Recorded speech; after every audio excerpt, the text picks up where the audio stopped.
still nasi lemak, cuma ada sedikit saja kelainan dia. So adakah itu ramai tersingkir pada minggu ni? Mungkin juga sebab macam saya cakap lah, kita ni kasih markah masing-masing, tak ada siapa tengok siapa punya markah. Jadi selera masing-masing dan penilaian masing-masing, masing-masing ada standard tertentu yang mereka inginkan ya, maksud saya setiap juri lah. Walau bagaimanapun setiap minggu saya rasa bukan saya seorang, ramai juga juri yang lain yang keep saying need something more selain daripada apa yang dia sajikan. Sebab macam saya cakap, ada satu minggu tu saya kata ada yang macam karaoke, you know, ya. So kita tidak menafikan dia seorang penyanyi yang baik, tapi kita kena sedar hakikat bahawa ini adalah GV. Bila GV dia berlangsung daripada minggu 1 hingga ke minggu 12, iaitu satu waktu yang begitu panjang untuk anda menyajikan sesuatu yang sama, maka kita sebagai juri dan juga penonton akan merasakan sedikit bosan lah, maksudnya perkataannya ya. Bukan macam saya cakap, bukannya kita menjatuhkan, bukannya kita menghina, tapi itu adalah permintaan rancangan ini. So setiap minggu kan tengok peserta, so ada yang ada berada di atas dan bawah. So dalam minggu ke-7 kan masih lagi ada yang belum menunjukkan peribatan yang bagus. Betul. Betul. Kita ada nampak beberapa peserta yang sentiasa berada di bawah. Dia tidak memecut ke atas langsung. Ya, saya harap mereka sedar dah berapa minggu ni diorang memang kena lakukan sesuatu untuk shine. Sebab kita perlukan that wow factor. Macam saya rasa dah berapa GV dah kita jalani dan kita dah sentiasa tak pernah menafikan bahawa penyanyi-penyanyi ini semua mempunyai suara yang baik, boleh menyanyi, tapi at the end of the day it's not just about the voice sahaja, it's the whole package of the performance. Tok, sekarang dah minggu ke-7 kan. So far you tengok habit-habit penyanyi maknanya masih tak berubah macam ni. Macam ni. So is it wrong for the competition tu macam mana? Okay. Kalau saya memberi pandangan, saya cuba untuk beri nasihat at the same time. Saya juga cuba untuk memberi sedikit input macam mana untuk memperbaiki persembahan. So again, it's all back to the contestant, sama ada dia nak terima ataupun tidak. Kalau daripada saya punya matlamat utama adalah untuk memastikan peserta itu berada dalam keadaan yang paling selesa untuk menghasilkan suara yang terbaik. So apa yang saya boleh adalah saya share my little knowledge that I have. Again, so kalau mereka rasakan it's good input, gunakanlah, you know. So at the end of the day, yang mendapat the good benefit yang dapat benefit adalah peserta tu, bukannya juris. You know, juri hanya cuba untuk kasih feedback apa yang kami dengar dan kita cuba sedaya upaya untuk beri mereka positive vibe dan beri mereka semangat untuk teruskan pertandingan ini, because I know it is very tough for the contestants. Setiap minggu kena belajar lagu baru, setiap minggu kena fikirkan apa nak buat, you know, apakah kelainan yang perlu dilakukan, and then nak pastikan pula energi dan juga stamina dan juga kesihatan baik. Dan kita dah dapat lihat beberapa peserta pun sakit, you know. So ini adalah antara cabaran-cabarannya selain daripada untuk menghasilkan satu persembahan yang baik di atas pentas. Nah, speaking of that kan, adakah you rasa penyanyi-penyanyi kat Malaysia ni, tak kira lah umur pun, diorang tak ada kesedaran ataupun ilmu pasal kesihatan ataupun keselamatan vokal? Sebab I nampak banyak kali you memberi teguran begitu kepada mereka. Masa hari ni pun ada kan. Adakah diorang melepas pandang ataupun dia rasa macam mereka tak didedahkan benda tu? Kesedaran itu kita kena berikan kepada semua penyanyi. Saya rasa bukanlah semua penyanyi tak sedar, tapi sebagai penyanyi kadang-kadang kita terpaksa, itu yang ramai orang tak faham. nyanyi je kot, turunkan key lah. Selalunya kadang-kadang orang cakap kan, turunkan key je lah. It's not as easy as that. Memang boleh turunkan key, tapi macam for example Kisha, dia sakit kan, jadi dia turunkan key. Tapi daripada aspek, sebab dia satu pertandingan, jadi kita sebagai juri kita rasa macam if only she had done it in a different key. However, saya faham kenapa dia turunkan key, dan saya respect that, dan saya juga anggap itu satu tindakan yang bijak. Walau bagaimanapun, a competition is a competition. Tangan saya masih terikat, saya tak boleh letak di nombor 1 pula, sebab dia punya persembahan itu tidak mencapai tahap untuk darjah di nombor 1. Tapi walau macam mana pun, saya tidaklah tolak dia sampai dia terkeluar. So kesedaran kepada penyanyi itu sangat penting, sebab inilah cari makan. Once it's gone, it's gone. Okay, ni bukan macam piano. Piano tu kalau rosak kita beli piano baru. Tapi ni tak boleh. Once it's gone, it is really gone.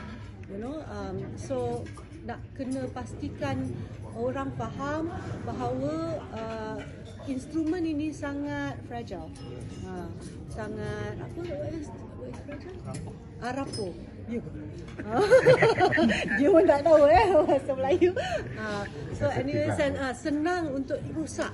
Okay, dan bila kita push, dia akan boleh menyebabkan satu kerosakan yang tidak akan kembali semula. Maksudnya kita sebagai penyanyi tak boleh bertindak untuk memaksa. Kalau perlu rehat, then you have to rest. Yes, betul. Ada juga, saya bawalah kepada beberapa situasi di mana some singers ada nodules, for example. Tapi bila tak perform, orang akan cakap, ni saja je ni, takut masuk pertandingan, sebab itulah kata ada nodules. So things like that has happened, sedangkan kenyataannya adalah benar dia ada nodule, for example, and ataupun ada orang yang sakit, tak boleh nyanyi, demam ke apa, tak boleh, tapi suara itu masih boleh berbunyi tapi not optimum. Tapi kena juga perform, dan bila dia nak cakap saya tak boleh nyanyi, klien tak boleh terima, things like that. So ni bukan macam this job kan, dia orang lihat macam seolah-olah penyanyi tu you have to sing, like it or not you have to sing, I pay you already, So tak ada kesedaran bahawa sebagai manusia ada benda-benda yang kita tak boleh lakukan kerana kesihatan, termasuklah penyanyi. Datuk, macam tadi Shay kan ada dia tak dengar lagi suara dia yang mana, tapi dia macam confused kan. So is it macam dia tu boleh it's fair for the competition ataupun yang okey, ataupun dia memang kena nyanyi dengan suara dia yang senar? Dia macam ni, sebagai penyanyi kita kena ada identiti kita adalah suara kita. Seboleh-bolehnya kita nak suara yang cantik lah kan. Tetapi daripada side shape pula, apa yang kita selalu nampak adalah the acting side, where the voice is used as an acting tool. Okay, bagus. Tetapi sampai hari ini kami masih mencari-cari that sound. Who is Shay? Macam saya pula sama juga, macam saya dengar Mel, yes boleh nyanyi, but dia pula identiti suara dia sebagai seorang penyanyi. Apakah that? Okay, identiti dia macam ni. I tutup mata, this is this person, this is that person, because of that little quality. For example, kalau kita dengar at one time Siti Nurhaliza, semua orang nak jadi Siti Nurhaliza, tapi bila kita dengar bukan Siti ni bukan suara Siti, which means that that identity itu yang kita cari daripada setiap penyanyi. Kerana boleh menggugat kedudukan macam dia sebab juri dah bagi komen, so kalau dia masih lagi buat benda tu, adakah boleh menggugat kedudukan dia? Tentu dia menggugat kedudukan dia, kalau tidak dia dah berada di atas dah kan. Tapi markah dia macam quite okay ke?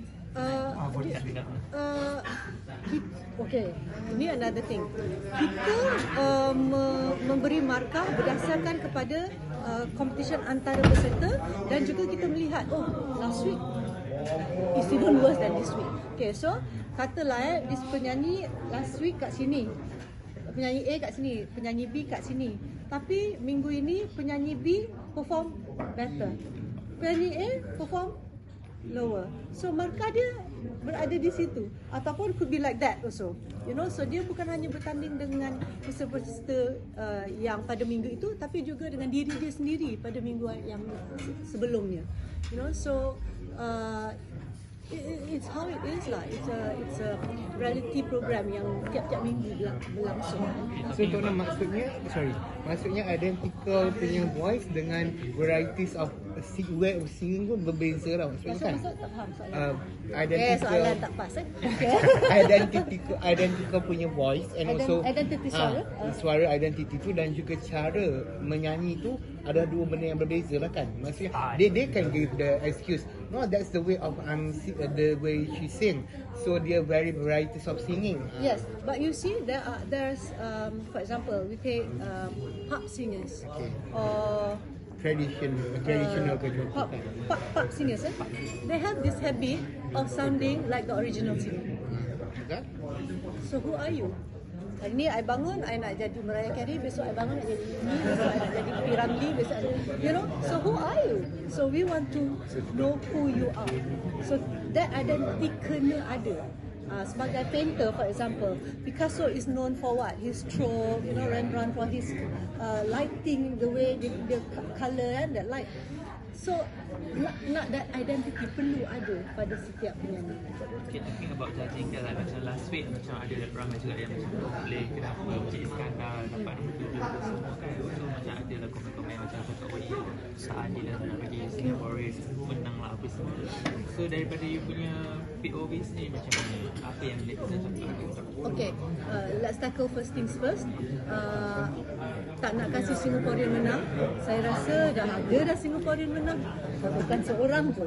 Ya, so jadi di situ tak timbul isu GB tak nak kasih atau juri tak nak kasih Singaporean menang. Anyways, why tak nak kasih orang menang pun? Ramlee MS pun Singaporean kan. So what's the problem? Tak ada isu kenegaraan di sini. Ya.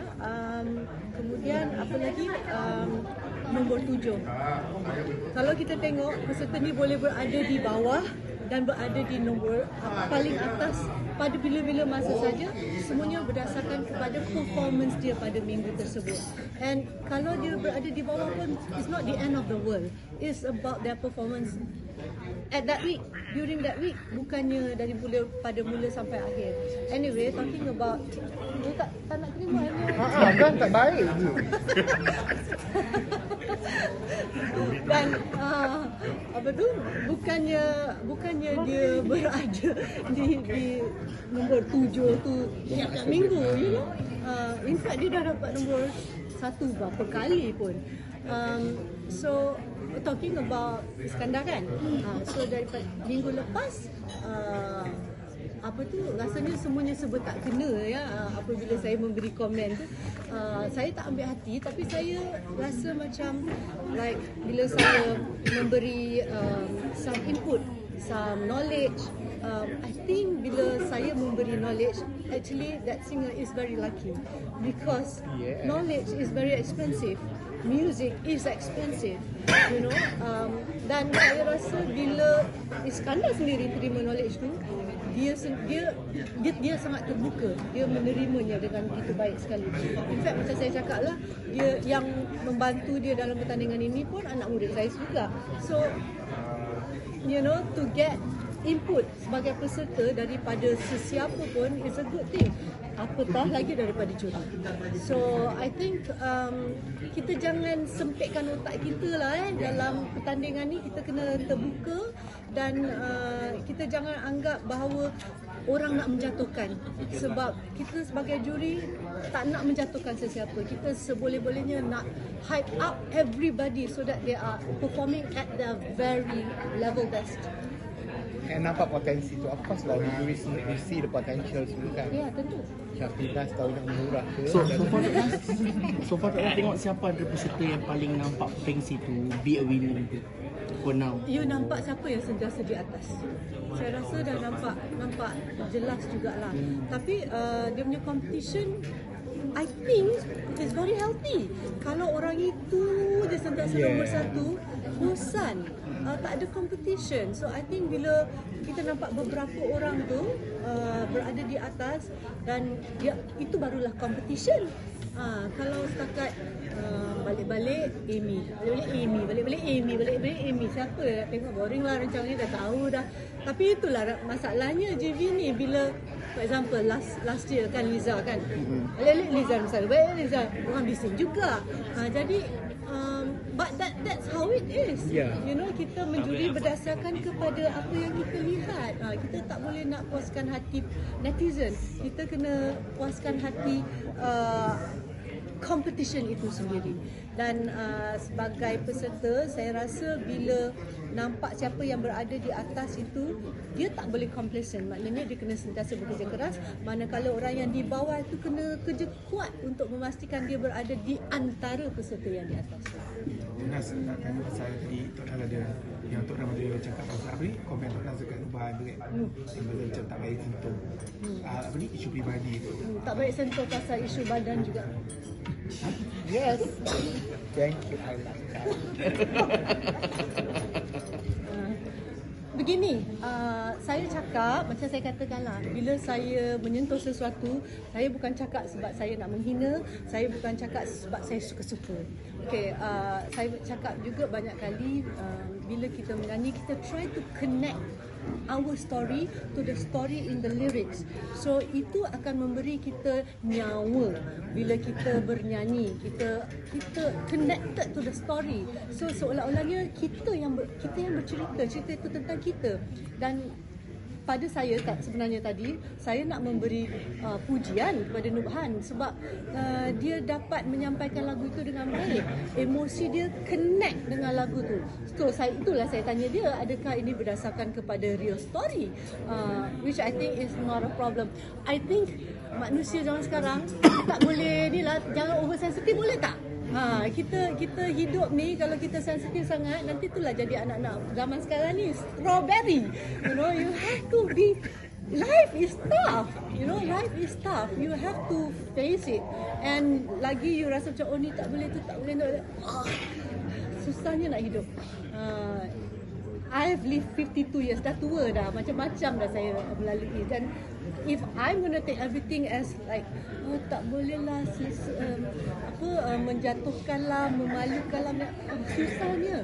Sebab like I said, kita punya matlamat di sini bukan untuk menjatuhkan, tapi we are trying to connect the story and to make people realize, oh ini sebabnya saya Judy ni berkata sesuatu, bukan saja suka-suka. Sebenarnya nak puji pun salah. Thank you, Tok Naz. Okay.